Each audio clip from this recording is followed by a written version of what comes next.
दरवाजे पर घंटे की आवाज़ सुनकर जैसे ही सुबह सुबह सूरज ने दरवाज़ा खोला, सामने एक पुराना सा ब्रीफकेस लिए गांव के मास्टर जी और उनकी बीमार पत्नी खड़ी थी। मास्टर जी ने चेहरे के हाव भाव से पता लग गया कि उन्हें सामने देख सूरज को जरा भी खुशी का एहसास न हुआ है।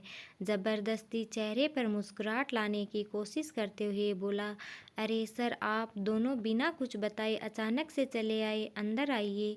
मास्टर साहब ब्रीफकेस उठाए अंदर आते हुए बोले, हाँ बेटा, अचानक से ही आना पड़ा। मास्टरनी साहब बीमार है, पिछले कुछ दिनों से तेज फीवर उतर ही नहीं रहा है, काफ़ी कमज़ोर भी हो गई है। गांव के डॉक्टर ने दिल्ली के हॉस्पिटल में दिखाने की सलाह दी।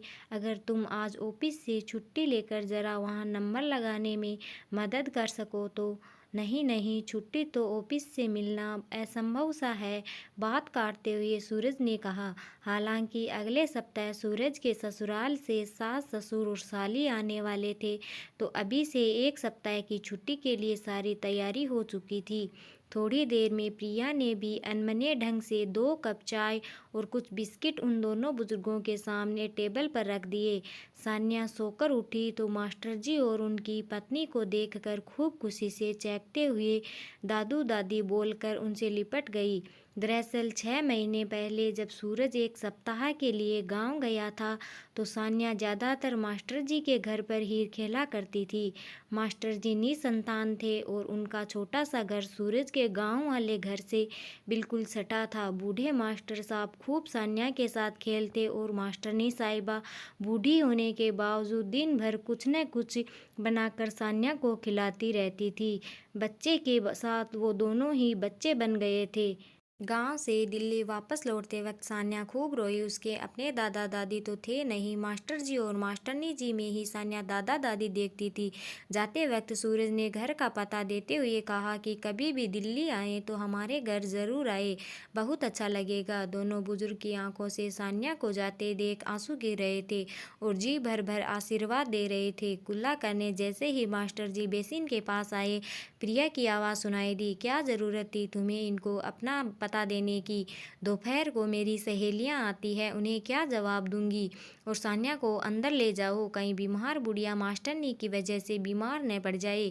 सूरज ने कहा, मुझे क्या पता था कि सच में आ जाएंगे, रुको किसी तरह इन्हें यहाँ से टरकाता हूँ। दोनों बुजुर्ग यात्रा से थके हारे और भूखे आए थे।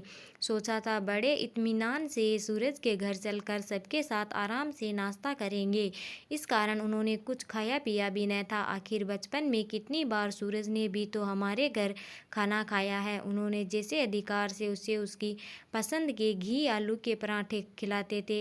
इतना बड़ा आदमी बन जाने के बाद भी सूरज उन्हें वैसे ही पराठे खिलाएगा। सान्या मम्मी की तेज आवाज़ सुनकर डरते हुए अंदर कमरे में चली गई। थोड़ी देर बाद जैसे ही सूरज हॉल में उनसे मिलने आया, तो देखा चाय बिस्कुट वैसे ही पड़े हैं और वो दोनों जा चुके हैं। सान्या की पसंद के अपने हाथों से मास्टरनी जी ने नमकीन बनाकर गांव से लेते आए थे। एक पुराने पॉलीथीन में नमकीन वहीं टेबल पर दोनों बुजुर्ग छोड़ गए थे।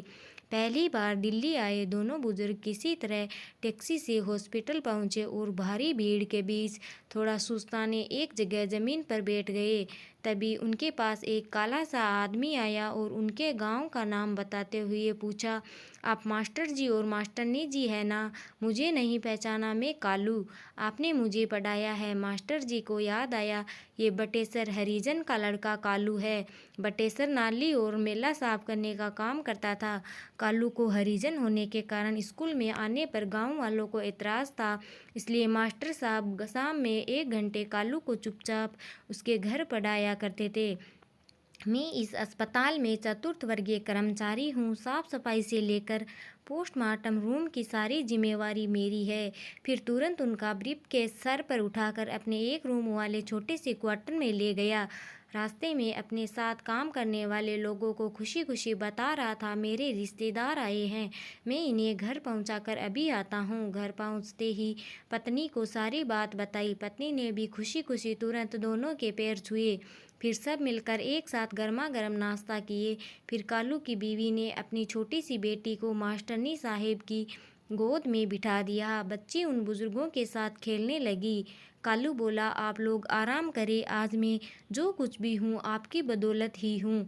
फिर कालू अस्पताल में नंबर लगा आया। कालू की माँ नहीं थी बचपन से ही। मास्टरनी साहब का नंबर आते ही कालू हाथ जोड़कर डॉक्टर से बोला, ज़रा अच्छे से इनका इलाज करना डॉक्टर साहब, ये मेरी बूढ़ी माई है। सुनकर बूढ़ी माँ ने आशीर्वाद की झड़ियाँ लगाते हुए अपने कांपते हाथ कालू के सर पर रख दिए। वो बांझ औरत आज सचमुच माँ बन गई थी।